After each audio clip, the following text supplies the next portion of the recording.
Our second reading this morning is from the Gospel of John, chapter 12, verses 1 through 8, found on page 106 in your pew Bible. 6 days before the Passover, Jesus came to Bethany, the home of Lazarus, whom he had raised from the dead. There they gave a dinner for him. Martha served, and Lazarus was one of those at the table with him. Mary took a pound of costly perfume made of pure nard, anointed Jesus' feet, and wiped them with her hair. The house was filled with the fragrance of the perfume. But Judas Iscariot, one of his disciples, the one who was about to betray him, said, "Why was this perfume not sold for 300 denarii and the money given to the poor?" He said this not because he cared about the poor, but because he was a thief. He kept the common purse and used to steal what was put into it. Jesus said, "Leave her alone. She bought it so that she might keep it for the day of my burial. You always have the poor with you, but you do not always have me." This is the word of the Lord.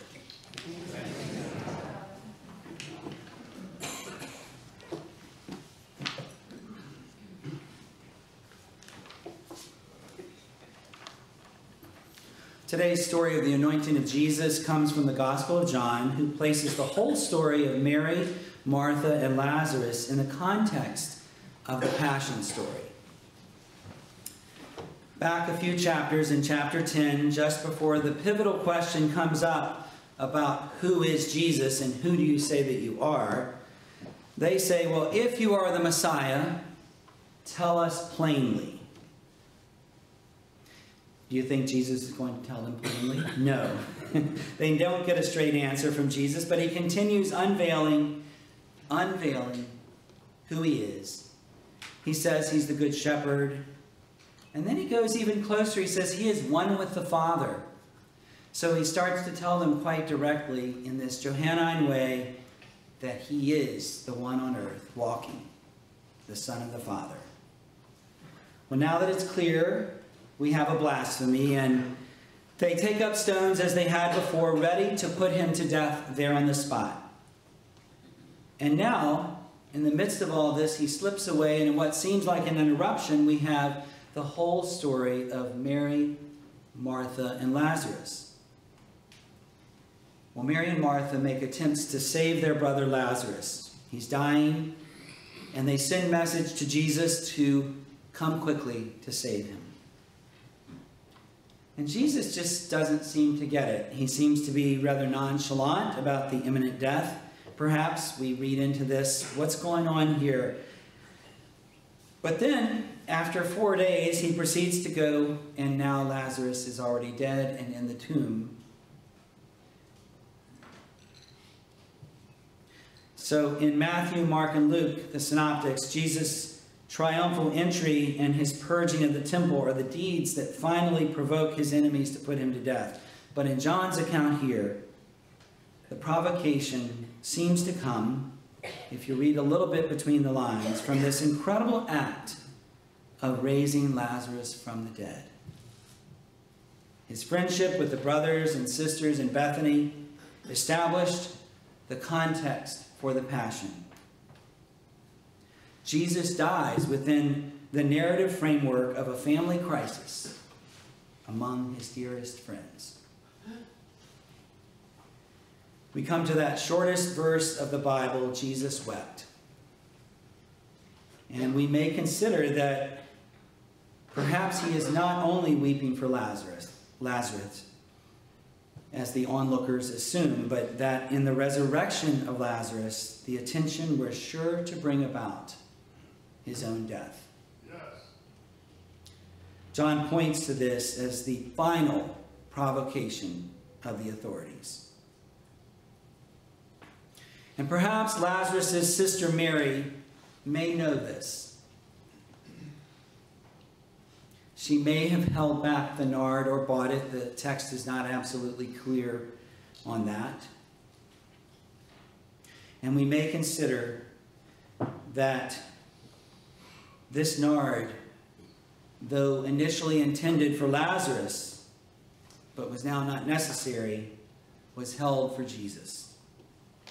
Believing against all logic that Jesus would save Lazarus and even raise him in the final moments. When Judas protests this extravagantly expensive use of the oil, Jesus says, "Leave her alone. She brought it so that she might keep it for the day of my burial." Well, many of us might ask this same question, and I wonder if that is often the perspective that we should consider when we are reading this, that perhaps we are a little bit more like Judas here when we think about our economics and the way we think about caring for the poor. So let's stay stuck there for just a minute as we consider how this may feel. How could they be so wasteful? This was a year of wages, a year of laborers' wages, something like $30,000 to $50,000 today. And aren't we the ones, as Presbyterians with good Scottish tradition, who are thrifty and don't want to waste, who will squeeze rock from a stone, water from a rock? And aren't we the ones who have been thrifty like Andrew Carnegie, and we build libraries and build up institutions and start nonprofits and work on culture? And we recycle. And we will continue to recycle even when they say it doesn't work. And we buy things only when we need them. And we compost. And if we aren't yet, we will soon. And we give money to good causes. The United Way, to the arts, to poor people nearby, to all the impoverished places that are so close. And if you or your parents have any connection with the Great Depression after the fall of 1929, which most of us do, have some connection to that. My parents were born during it. Some of you lived through it. And most of us have some link there. You may even have a physical reaction to wastefulness. You can't stand to see waste. The word profligate kind of says it all, doesn't it? It's such a great word. Profligate. Wastefulness, use of resources.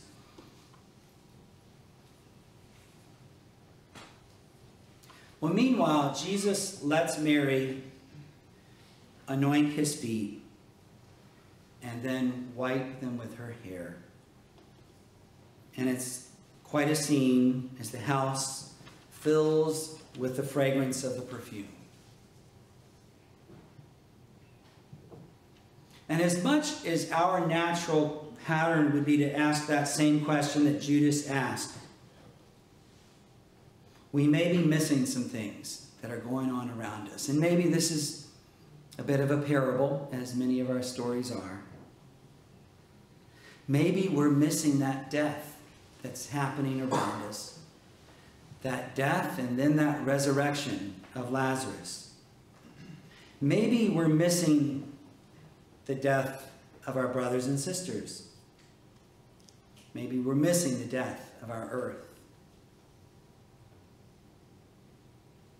So I believe as we are invited to this table, and as we are invited to move with our hearts, even when the practicality does not make sense and we may feel a bit like Judas,